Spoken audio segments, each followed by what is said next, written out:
over 100 years ago, a child was born in Belfast, Northern Ireland.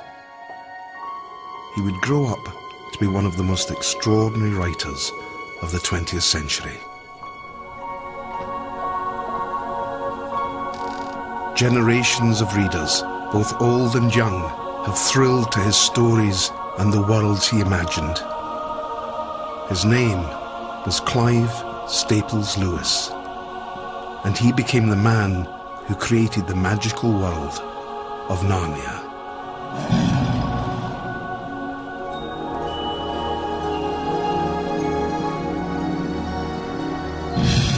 The Narnia books have sold millions of copies around the world, and yet to some, they're a total puzzle.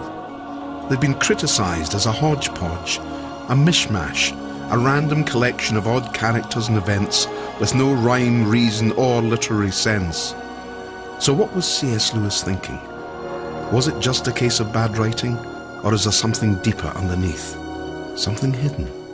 The intriguing thing about the Narnia books is that something there doesn't quite add up. And however much you try to make sense of it, there's a missing component, quite clearly. And here it is. It exists. Someone has found it, and now we're taking pictures of it, and it's on page 1 of the newspapers, as it should be. This is a great discovery. For some reason, this has come to me first, but it doesn't really matter that it's come to me first. The only thing I've got to do with it is share it with people. Michael Ward is a man with a mission. He thinks he has cracked the Narnia Code. It was a real discovery. It was a genuine literary secret. If he is correct, this could be the most fascinating piece of literary archaeology in recent years. How do the students react? They are fascinated.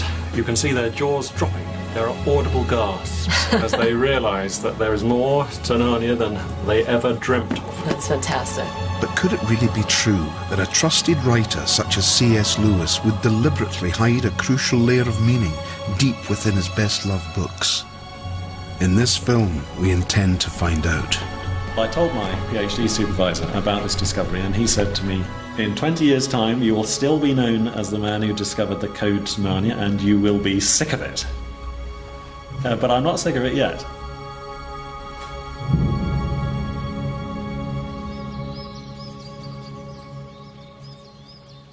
But before we can understand the puzzle, we should understand the man. So just who was C.S. Lewis? C.S. Lewis was a literary critic, a literary historian, a cultural critic, a journalist, a book reviewer, a broadcaster, an apologist, a fantasist, a novelist, a very, very great lecturer. Clive Staples Lewis was clearly a multi-talented and highly gifted individual. But what were the experiences and influences which made a man capable of producing not only Narnia itself, but also a multi-layered code within it? For C.S. Lewis, childhood was a very happy time. It was happy for all kinds of reasons. He had an idyllic childhood. Just outside of Belfast, he had a brother who he loved and got on with really closely. He had a nurse who was a wonderful storyteller who bred in him a fascination with myth and legend. He had an eccentric dad who was a wonderful, amazing character. He had a very loving mother, and he lived in a house full of books. What better place for a child who was destined to grow up to be a writer than to live in a house that was absolutely stacked to the rafters with books? Amen. Amen. Amen. Home life, family life, especially his mother and brother at that early age, before he was 10 years old, plus his imaginative life, were quite enough for him. For a long, long time to come. It was, above all, safe, mother and father and his older brother. But it was also very free. Now, this combination of freedom and safety is a wonderful thing. And that's what he had there, especially with his mother and his brother. And what did he live on? That's enough for now. But Mama... No. For Lewis, his mother was everything. She was certainty, she was assuredness. She was, he said, like a continent. She was like the rock on which his life was established. And then, overnight, she sank.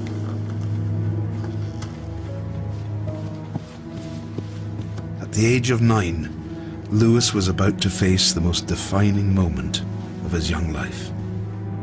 It was an event from which he would never truly recover.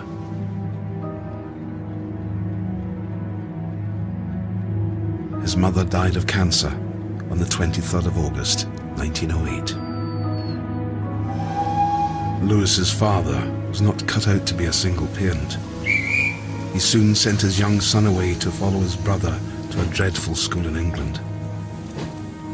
The sudden loss of both mother and family would affect any child deeply.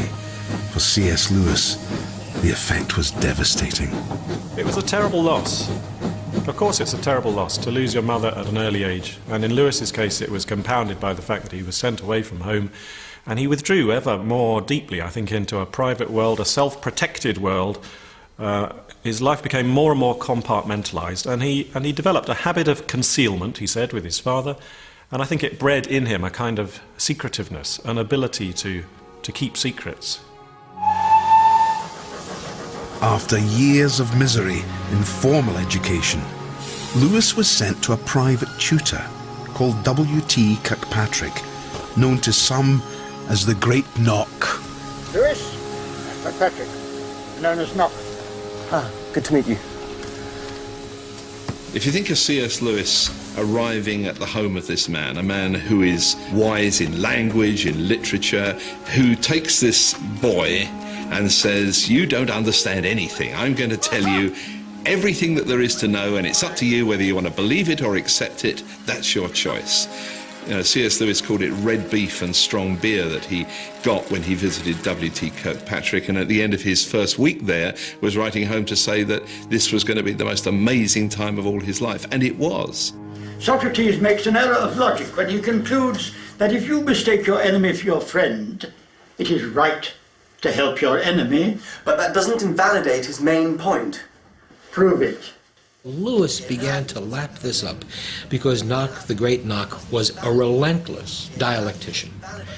You had to define your terms, apply it to the real world, and draw conclusions only if those two things matched. And if there was any foggy thinking at all, or any abstraction, any platitude or cliche or slogans, he would chop you down immediately. He learned a great deal, but what he learned above all was argumentation, dialectic, debate, and he discovered that he was quite good at it. I think Lewis was probably an argumentatively disposed man before Knock. After Knock, he became an argumentative man. The disposition just blossomed. The great Knock taught Lewis not only how to argue, but also really how to think and how to write clearly. And the rigor of the great Knock's teaching means that the idea that Lewis could ever write randomly or lazily or carelessly or in a slapdash, hodgepodge sort of way, that just doesn't hold water. Kirkpatrick was also a determined atheist, and atheism was a position which Lewis was increasingly happy to share. Literature and learning now dominated his life, and he soon gained a place at Oxford University. He arrived just as the world went mad.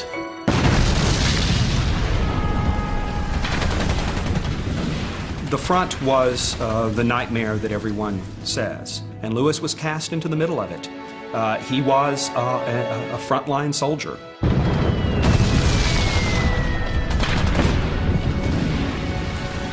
In the war, he remains an atheist, saw this enormous bloodshed of trench warfare, bowels flooding the earth, wading in blood, and he saw this. He saw people blown up next to him, and yet he says, I never sunk so low as to pray.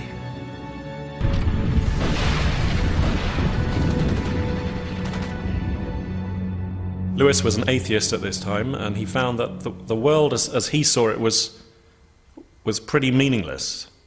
Insofar as there was any meaning, the only meanings he could find in nature, the world around him, were meanings of cruelty, brutality, and bleakness. It was really the depths of hell. When Lewis gets back to Oxford, he is not only older and more war-worn than his fellow undergraduates, he is someone who feels that he has earned his skepticism. He has earned his pessimism. He's probably at this point philosophically closer to the great Knock than he had ever been before and that he ever would be again. He is a skeptic to the point of cynicism.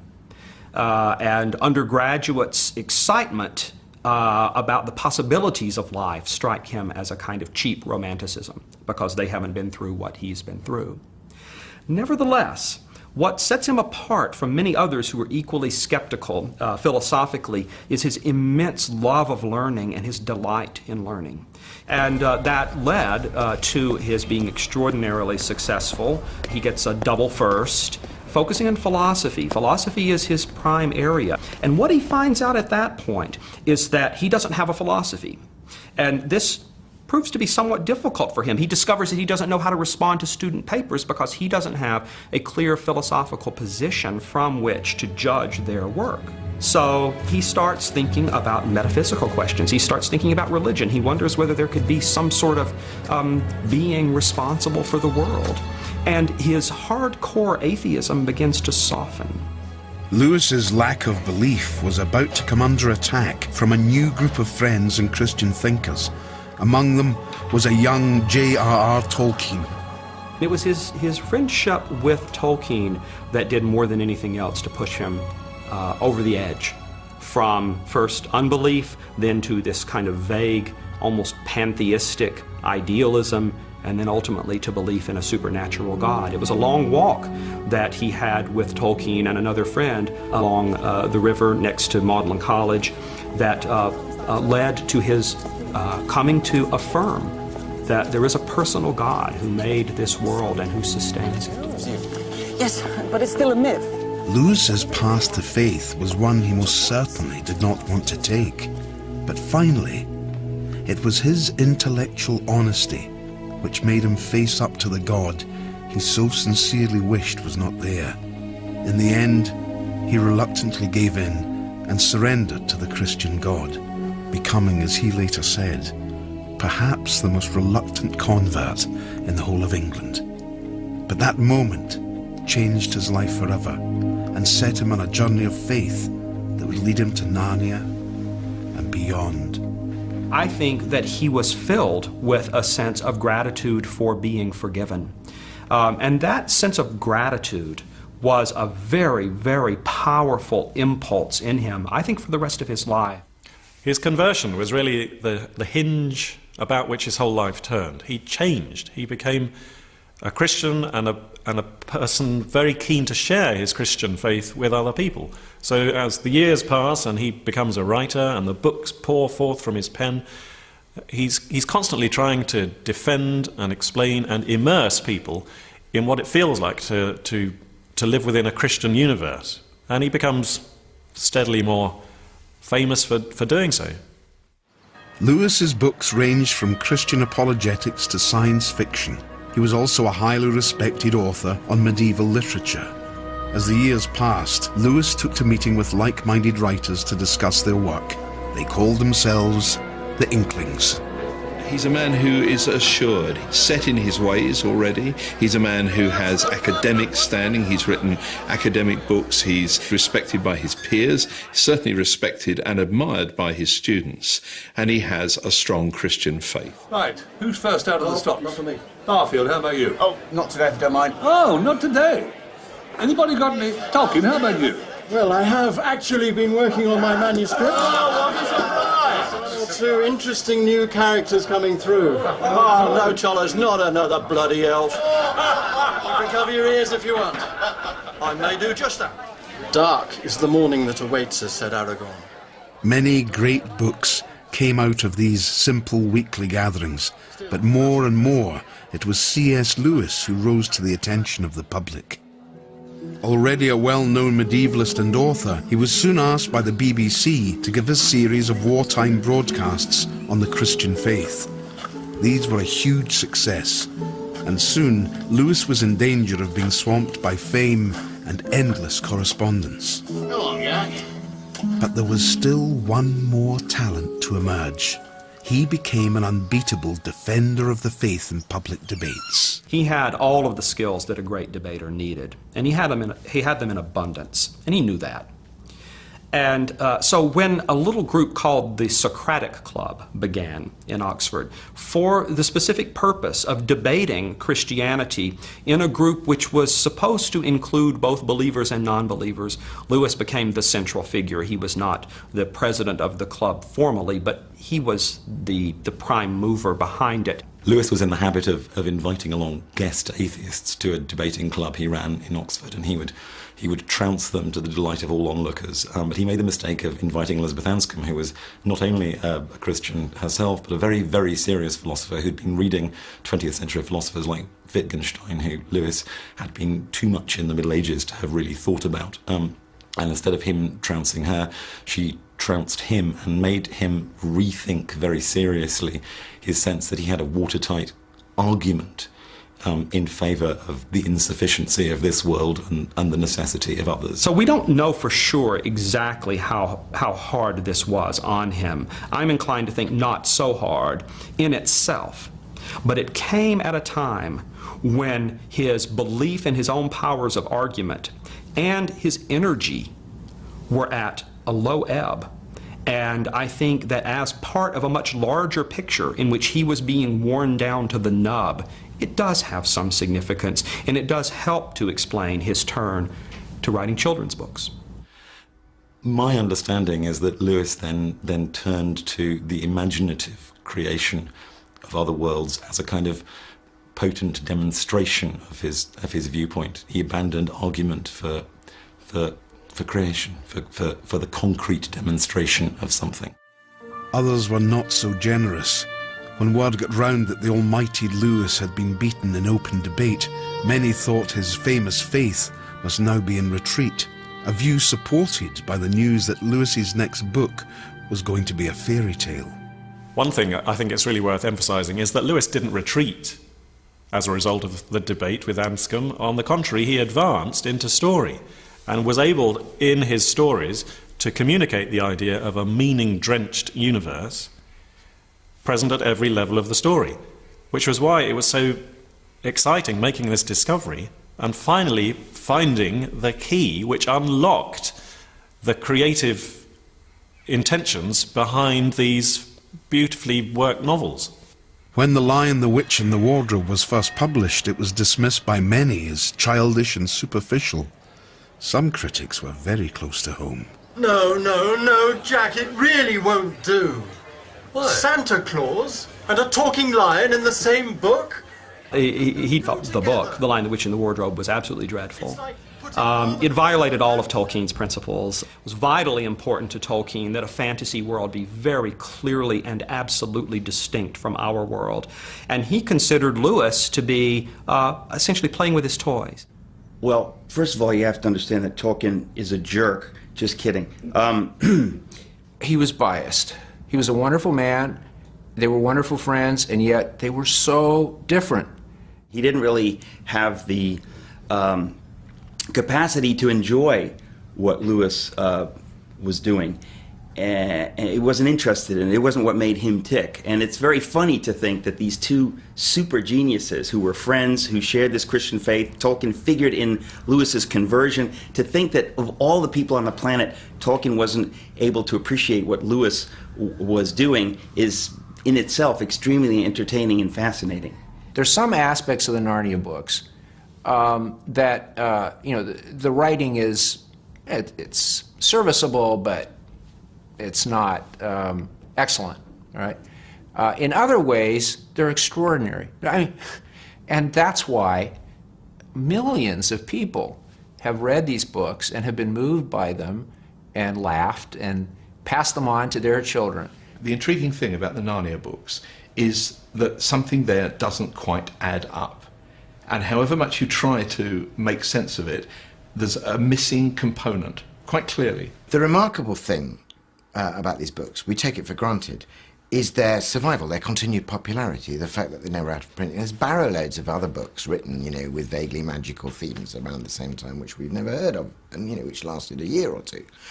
So it's been fair for scholars to say, why is this? And I think scholars have felt there must be something to account for the experience of satisfying progression and coherence that we have, in spite of the fact that outwardly it seems to be so disparate, and Tolkien famously thought it was an hodgepodge. So I think that's led some scholars to look. Oh, yeah. I mean, I have read many times. I mean, I love Lewis, and I've read many times that somebody was thinking that each of the 7 books corresponded to one of the 7 deadly sins, or to one of the sacraments, or to this or to that, and it always seemed somehow artificial or hollow or strained or forced. So when Michael Ward came along and claimed that they were in fact representative of the 7 planets, I thought, oh my goodness, another one of these ridiculous theories that attempts to explain everything by reference to one single secret key. And is that what you think now? No, I think he's right. And I've never been more surprised in my life. The moment that I heard it, my heart stopped. I said, that's it. It feels,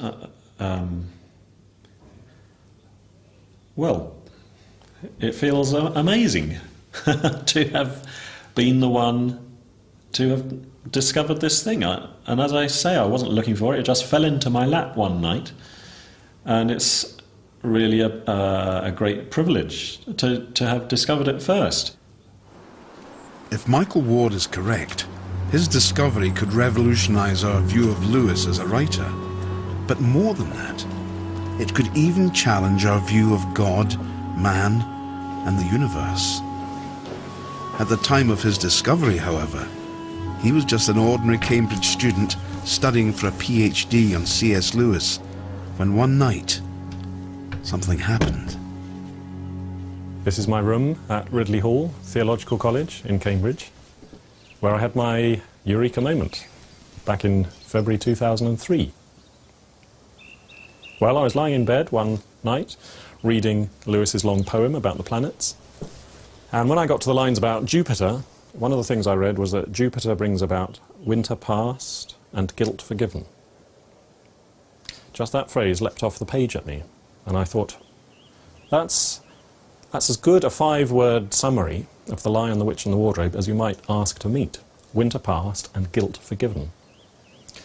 So that was what kind of connected Jupiter in my mind with The Lion, the Witch and the Wardrobe. And the more I looked at the Jupiter imagery in this poem, the more I seemed to be reading a summary of the book.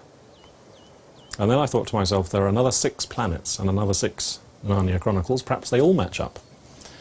And it was pretty easy to see that they did. I was stunned. I leapt out of bed, in my pyjamas, went over to the bookcase, started pulling my Lewis books off the shelves, chasing links from work to work, looking at how it all might have played out. And it was amazing. These books have been known by millions of people for 50 years. And why has this fallen in my lap, this discovery? Because I instinctively knew that it was a real discovery. It wasn't just an idea, a kind of theory that I was imposing upon the books. It was a real discovery. It was a genuine literary secret. But how far down does this secret go? And how exactly does it work out in Lewis's writing? It's a secret 3 layers deep. The first layer is the simple fairy tale layer, which a 5-year-old could understand. The second layer is the various biblical parallels, which again are fairly obvious. But the third layer, the secret layer, the fundamental layer, came from the planets. Lewis turned the planets into plots. He turned these symbols into stories. And it's that layer which undergirds and irradiates each novel at a level which escapes your conscious notice, but which Lewis deliberately, intentionally, but secretly put there to inform the whole Narnian universe as it is represented in each book. So it's this third layer which is, if you like, the cosmically significant layer. This was the reason he wrote Narnia, to communicate the idea of a meaning-drenched universe. Lewis, of course, was not a professional writer of children's books or a professional defender of the faith. He was an academic. He was a medieval literary historian. And as a professor of this medieval and Renaissance period, he was obviously incredibly learned and expert in the old view of the cosmos, which had 7 planets.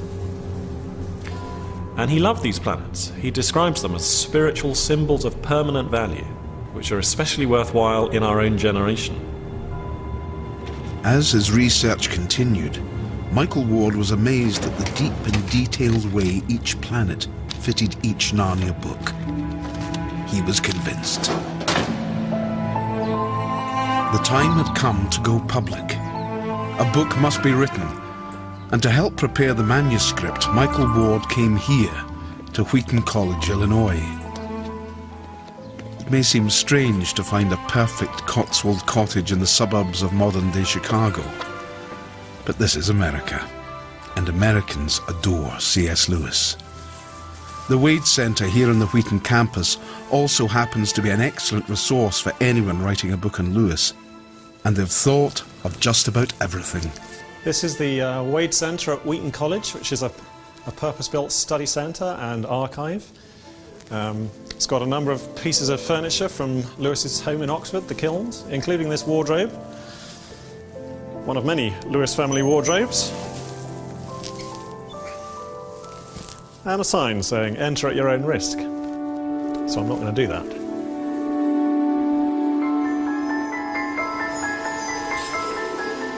After much work, the book, now called Planet Narnia, was nearing completion. If Michael Ward's theories were correct, the planets were at the absolute centre of the Narnia Chronicles. They were not just decoration, but the very heart of the idea itself. So how did it all begin? What was that very first creative spark that set alight the whole idea of Narnia in Lewis's mind? Lewis himself once said that the whole story began with a picture of a faun in a snowy wood carrying parcels. And snow, in Lewis's imagination, almost invariably is connected with the influence of Saturn, the planet of coldness and death and old age, the worst planet. On the other side of the picture you have the faun carrying the parcels, the Christmas parcels. And Christmas is, again, continually associated in Lewis's mind with Jupiter. That's why Father Christmas appears in The Lion, the Witch and the Wardrobe. Even though, technically speaking, in strict logic, there can be no Christmas in Narnia because they don't know of a character called Christ. So as he looked at this image, he began to tease out the saturnine from the jovial imagery and turned it into a story. He turned this symbolism into a story. He turned the planets into plots. That may sound simple enough as an idea, but how does it play out in each Narnia story? The Lion, the Witch and the Wardrobe is the Jupiter story, because Jupiter was the king, the best planet, the one who brought winter to an end. Winter past and guilt forgiven, to quote Lewis's poem about Jupiter. Jupiter was associated in Lewis's mind with the sacrifice of Christ because of Jupiter's red spot, the great red eye on Jupiter, which Lewis associated with Christ's sacrificial blood, which is why Aslan dies and rises again in that first Narnia Chronicle. Prince Caspian is the Mars story. Mars, as everybody knows, is the god of war, and Prince Caspian is the Narnian war story, the civil war of Narnia, the great war of deliverance, as it's called in a later book. Military events and escapades and descriptions are everywhere in this story. It's a story of boys hardening into knights. But one perplexing thing about Prince Caspian is that other major theme of imagery that runs through it, which has to do with trees and forests. Lucy tries to wake the trees. Aslan enters the story amongst dancing trees, and the trees come to the battle at the end of the book. Why all these trees? Is it just evidence of Lewis's imaginative confusion, or just a hearty envelopment of all rich things without any governing purpose? No, it's another aspect of the martial symbolism. Mars, in addition to being the god of war, was associated with trees and forests. He was a vegetation deity originally. He was called Mars Silvanus. And that's why Lewis puts Sylvans into his cast list in Prince Caspian. They never again appear in any of the other Narnia books. The month of March, when the trees come back to life after winter, is called March, because it's named after Mars in this capacity. So, in The Voyage of the Dawn Treader, we have the sun story. This is a solar book. The title of the story alone might give that away to you, because this is a journey towards the dawn. The ship treads the dawn, the rising sun. Another major theme of imagery in the Dawn Treader, which has to do with dragons. Now, why did Lewis put so many dragons in his story? Is it, again, evidence of imaginative confusion? Or is there a deeper purpose at work? If you look at the Greek version of the Roman sun god, in Greek mythology he's called Apollo. And one of the things that Apollo was famous for was slaying dragons. He was known as Apollo Sauroctonus. Saura is the Greek word for lizard or dragon. It may have played a part, actually, in Tolkien's choice of the name Sauron or Sauron for his chief villain in The Lord of the Rings. Aslan can undragon Eustace after he's been turned into a dragon. It's a further manifestation of Aslan's solar character in this book. And there are lots of other dragons in this story. The ship itself is shaped like a dragon. They meet the great sea serpent, the fallen stars. A shooting star in medieval times was known as a fire dragon. And there are one or two other dragons too, if you look carefully. So it's a very carefully worked book, beautifully irradiated with solar imagery. The Silver Chair is the moon story. Again, you could guess this from the title, because silver was the metal of the moon. The book is structured to reflect the great divide that existed in medieval cosmology at the orbit of the moon. Above the moon, everything was held to be perfect, certain, immutable, but below the orbit of the moon, everything was subject to doubt and confusion and uncertainty, including that uncertainty of your own mental stability, which is where we get the word lunacy from. Someone who's under the influence of Luna was a lunatic, and Prince Rilian, the lost prince of this story, is found raving like a lunatic 1 hour in every 24 in this story, locked up in his silver chair, and so on and so forth.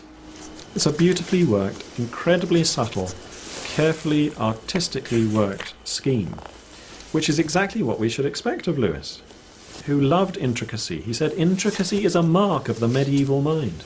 Medieval writers love, he says, to present us with something which cannot be taken in at a glance, with something that looks planless, though all is planned, he says. Everything leads to everything else, but often by very complex paths. And that's precisely what he's done in Narnia too. The story is simple, but the imagery is incredibly complex and carefully worked. So it's not a hodgepodge. It's not a hodgepodge. Michael Ward went to New York and approached Cynthia Reed at Oxford University Press. It was not her usual sort of manuscript. So what did she make of it? I really thought it was terrific. It was a great read. It really didn't need me to do anything to it at all. And I knew at once that all of these C.S. Lewis fans were just going to be mad about this book. So Was that important to you? Am I a publisher? Hello, Cynthia. Hello, it's good to see you. And you? How have you been? Very well, thank you. Come with me. You know, maybe it's right, or maybe it's not, but he has amassed so much evidence that nobody is going to be able to just say out of hand, oh no, this is nonsense. And I found it persuasive. Thank you. So you're just coming from Wheaton, is that right? Yes, Wheaton College. Go to talk there. I think this is a book that's going to stay in print for years and years and years, much like Lewis's own books. And how do the students react? I mean, what is that? Are they really interested to begin with, or they are fascinated? You can see their jaws dropping. There are audible gasps as they realise that there is more to Narnia than they ever dreamt of. That's fantastic. I think that's right. I think that there's a pendulum swing, that people really are sort of sick of that, you know, modern materialistic worldview, and a lot of people are looking for something else, not necessarily something religious, but at least something that has more of that in a sense gives back the mystery to life, and that sense of there being something larger than ourselves. Planet Narnia was finally published. But what would the Lewis scholars and critics think of the theories it contained? I was sold as I read Michael's book just by the sheer weight of the research. It's brilliantly conceived, it's intellectually provocative, and it's rhetorically convincing. If there's a stone in Lewis scholarship that's unturned, I don't believe it. I think Michael turned pretty much everything. That doesn't mean in the end that it totally works. As a result of reading Planet Narnia, I now see that Lewis was up to something much more interesting in these books than I had originally thought, and that I had thought for many years. I think it's very beguiling, I think it's fascinating, and it intrigues me enormously. It's like opening a page inside every page of the book. You go back, and your original pleasure in having read the book without this schema in mind is completely undiminished. It was the holy grail of Lewis scholarship, and here it is. Whether it holds water, who could say? In the end, you may or may not agree with his argument, but it's hard not to be charmed by the way in which he goes about making the argument and the evidence that he marshals. The reason no one has come up with this in the last 50 years is because Lewis represented the tail end of a world in which they gave the proverbial tinker's dam about something like medieval cosmology. So he was the tail end of the last gasp. And then the last 50 years, it's not as if we've had lots of people thinking, well, I wonder if it's the 7 planets of the medieval. No one thinks in those terms anymore.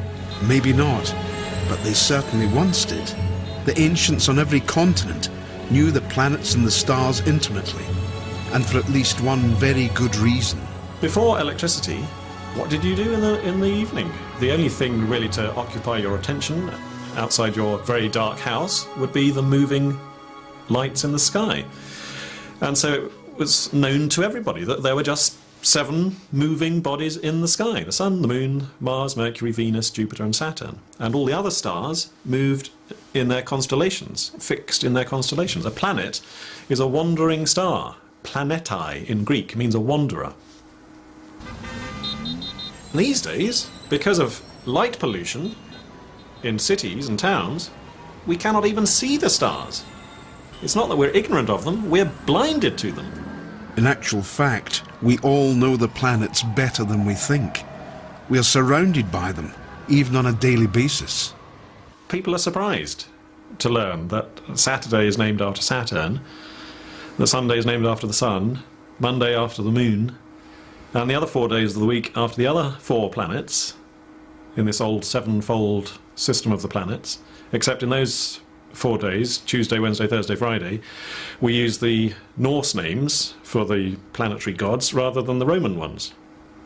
So Tu is the Norse Mars, Mardi in French, which is where we get Mardi Gras. Wednesday is Woden, who's the rough Norse equivalent of Mercury, Mercredi in French.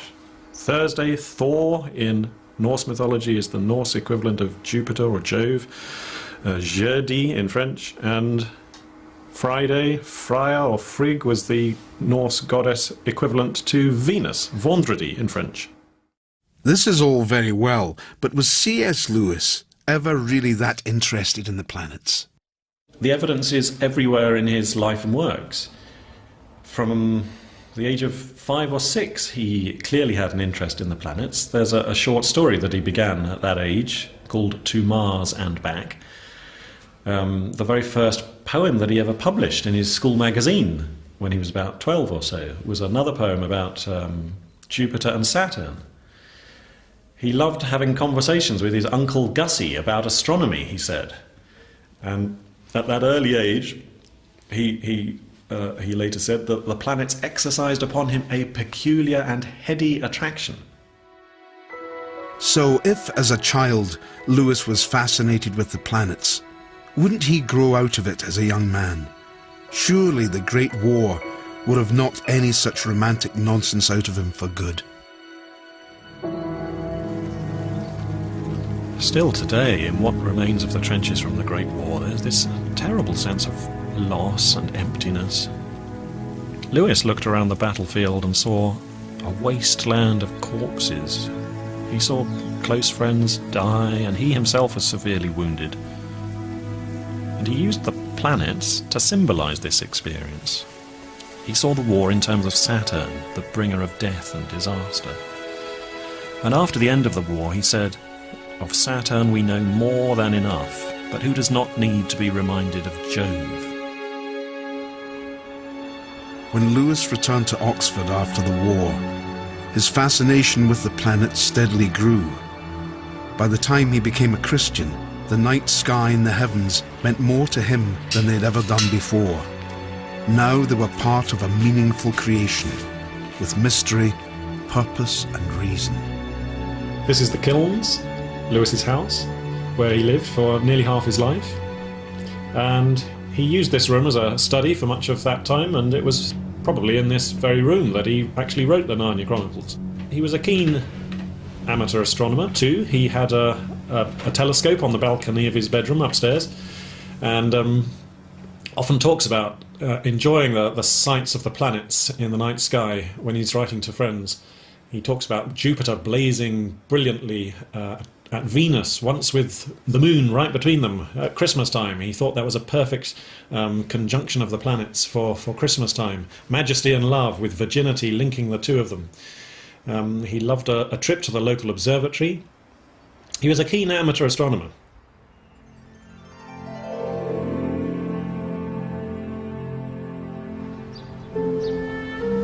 As Lewis's reputation grew as an expert in medieval literature, it was now through his own work that he began to develop an even deeper interest in all things planetary. Naturally, as a scholar of medieval and Renaissance literature, Lewis became increasingly aware of how poets like Chaucer and Spenser and Milton and Shakespeare and Dante in particular used these planets as symbols in their poetry. As he studied further, Lewis became increasingly entranced by the medieval view of the cosmos. He even wrote a groundbreaking book about its wisdom and wonders. But did this mean that he had turned his back on modern science and astronomy in favour of ancient myths and legends? Lewis clearly believed in modern astronomy. He didn't think that the old astronomy of the medieval period was correct. He clearly says in his book, The Discarded Image, it was not true. He says, readers will be itching to remind me that this old view of the cosmos, which I've spent the last 200 pages discussing for you, had a serious defect. It was not true. I agree, it was not true, Lewis says. But that's not the point. The point is that it was beautiful, that it was a fantastically rich view of the universe. Complex, detailed, patterned, ordered, suffused, irradiated with divine artistry and beauty and purpose. It's a gorgeous view of the cosmos. So Lewis really did believe that this ancient model of a God-filled universe was closer to the truth of how things are than dead and empty space. For others, however, that whole medieval view of the cosmos was smashed beyond repair by the arrival of a new and shocking invention, the telescope. The medieval planets, the 7 medieval planets, included the Sun and the Moon, which surprises people these days. But it ought to be remembered that until about 1600 there were no telescopes. The only things that could be seen in the night sky had to be visible with the naked eye. As the age of science and the optical lens progressed, man's view of the universe and his own place within it began to change. Things were treated more and more as matter and mechanism, to be measured, to be weighed, to be recorded according to the data presented by scientific instruments. Once the telescope was discovered, all sorts of new measurements could be made that obviously couldn't be made with the naked eye. So the universe became, as Lewis puts it, delivered into our hands by this scientific revolution. For Lewis, this increasingly mechanistic view of the cosmos was a poor exchange for the older, God-centered tradition. In his opinion, this materialistic science made the universe a dead and lifeless thing. I think Lewis was onto something with this idea that the universe had become lifeless, and that nature had become steadily seen more and more as a machine or as a tool which people could use to serve their own ends, rather than something with its own integrity that needed to be respected. Developments in science and space observation have progressed in leaps and bounds over the last few years. The Royal Observatory at Greenwich even offers a state-of-the-art planetarium to help you explore the vast emptiness of the cosmos. It's all very impressive. Sitting here, staring out at the huge, seemingly empty tracts of space, questions of faith and religion can seem very far away. Surprisingly, the man behind the controls disagrees. Astronomy in particular raises some very big questions, which obviously have theological implications, and that was one of the things that C.S. Lewis was interested in, was the theological implications of planetary exploration. Science raises interesting philosophical questions, and you can look at and explore those questions from any of a variety of perspectives. They don't all have to be scientific perspectives, and a religious perspective is quite interesting. I mean, what are the implications of things like the Big Bang Theory or our place in the universe? I mean, our understanding at the moment is that we are a small, transient species living on a little speck of rock orbiting a rather insignificant average star, and our place in the universe is an important question that drives astronomers to explore and understand the universe, as well as people with other more spiritual interests. For C.S. Lewis, the spiritual perspective was crucial. He believed in a cosmic Christ and a God who was Lord of all the universe. He thought that mankind could easily be shortchanged, cheated out of the truth, blinded by facts. Well, I think it's not so much that we're blinded by the facts as that we've been deluded into thinking that those facts presented to us in those reductive books are the only facts available about being and about life. And it's the kind of Pope, isn't it? You know, a little learning is a dangerous thing. Drink deep or taste not the Pierian spring. You know, that actually there's always more. I think the classic, there's a lovely moment in, I think, Voyage of the Dawn Treader, where they meet a star who is, you know, also a person in this mythological world, and you know, Eustace says, the classic sort of, you know, Western science thing, he says, in our world a star is a ball of dust and gas at high temperature exploding in the vacuity of space, or something like that. And the star who's speaking to him returns and says, even in your world, that's not what a star is, it's only what it's made of.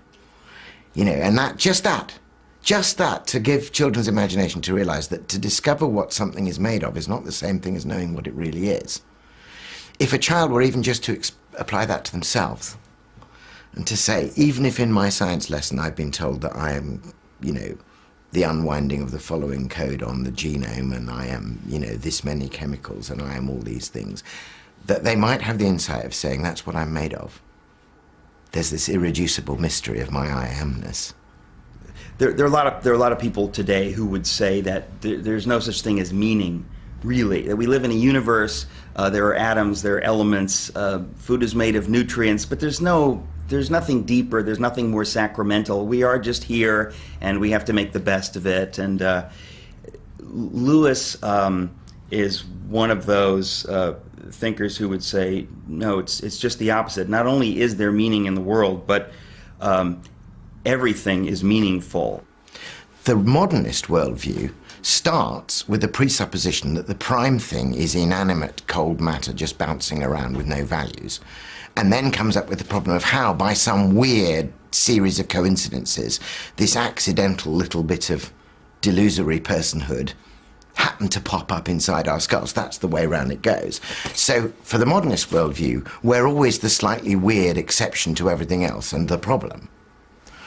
Whereas I think Lewis's worldview was to say, let's take this first and most intimate experience, consciousness, relationality, and see if we can make sense of the world from there.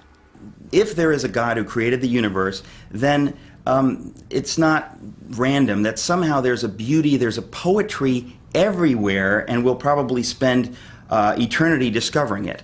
And one of those things, which I think we're beginning only to discover now at the beginning of the 21st century, is that somehow God has written into the very orbits of planets and stars a kind of poetry, a language which we are only beginning to glimpse. And this book enables us to do that, and enables us to go back to the Bible and say, well, what else is in there? There's more and more meaning. It's bottomless, and frankly, it's exciting. Exciting for some, a trick of the mind for others. In recent years, a growing band of new atheists have become increasingly outspoken, claiming that there is no God, no ultimate plan or design behind the universe. Professor Richard Dawkins and his fellow atheists would be horrified by Lewis's ideas.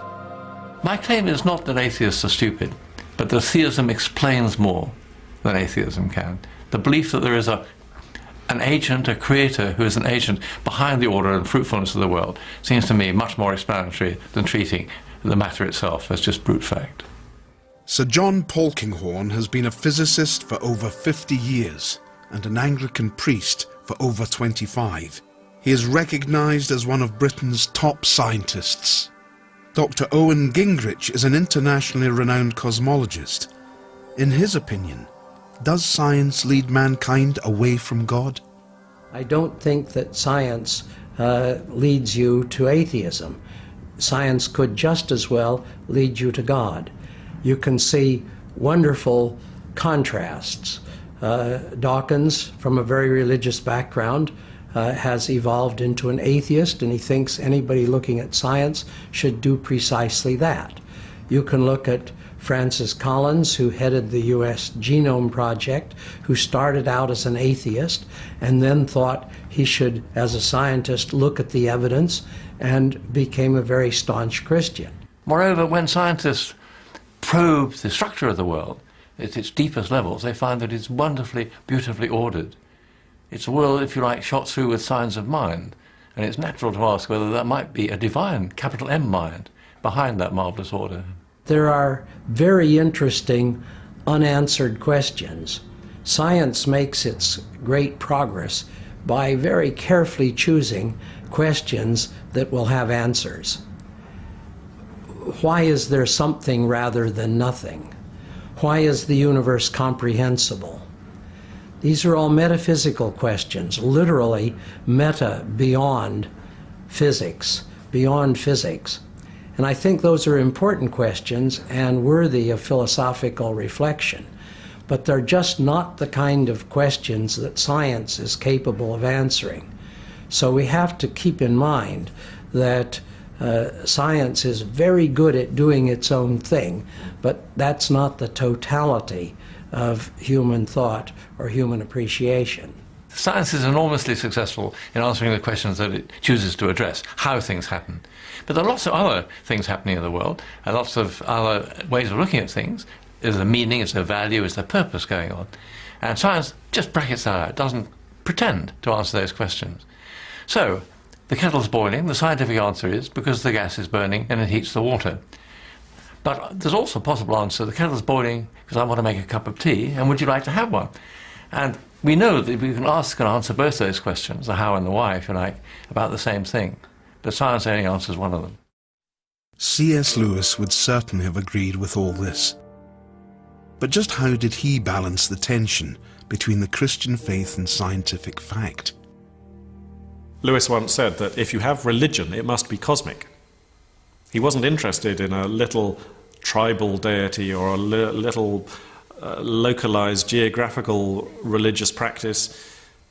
He thought that if religion was true, it must encompass everything. It must be universal, from the tiniest, minutest particles up to the highest galaxies.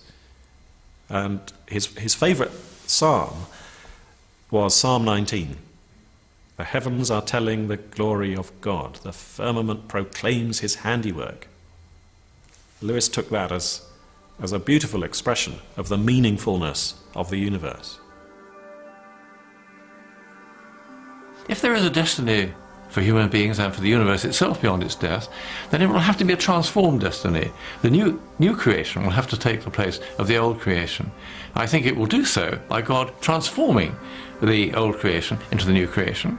I think that's begun, actually, with the resurrection of Christ. I think his tomb was empty because his resurrected body, his glorified body, was the seed event from which new creation has begun to grow. New creation will have to have different laws of nature. It will have to be so strongly self-organizing that that drift to decay, which thermodynamics says we have in this world, no longer takes place. It seems to me quite credible to believe that God can produce such a world. And interestingly enough, in the 8th chapter of the Epistle to the Romans, Paul talks about the universe, the creation, being in travail until now, waiting the liberty of the children of God. And I think that's an extraordinary picture. We live in a world of travail, of decay, of suffering in that sort of way, but that's not God's final purpose. God's final purpose is the transformation of that world. Lewis has this marvellous image of Christ being incarnated into the world like a great diver taking a header into a pool and going all the way down into the slimy bottom, the dark and sunless bottom of creation, to pull up a lost precious jewel. And he breaks the surface carrying this precious dripping thing that he went down to find, and that thing is the whole of creation. Christ brings it up in his resurrection. He himself is raised, and as he is raised, the whole creation is raised with him. And the only parallel we have to the resurrection of Christ is the initial creation of the world. The two things are that in the first instance, in the book of Genesis, you have the creation of the world. In the resurrection of Christ, you have the recreation of the world. Do you agree with Lewis? Yeah, I agree with Lewis. Clive Staples Lewis died on the 22nd of November 1963, but his Christian beliefs and ideas continue to influence millions. Perhaps now that influence is deeper and richer than ever before. Now this discovery has come to light, I think Lewis would say, what took you so long? Isn't it obvious once you see it? And also, what are you going to do with it now that you've got this discovery? And if it causes us to look at the real universe, not just the universe of the stories, but the actual cosmos in which we're living, and ask deeper questions about it, try and find deeper meanings in it, then I think Lewis would be very satisfied, delighted in fact.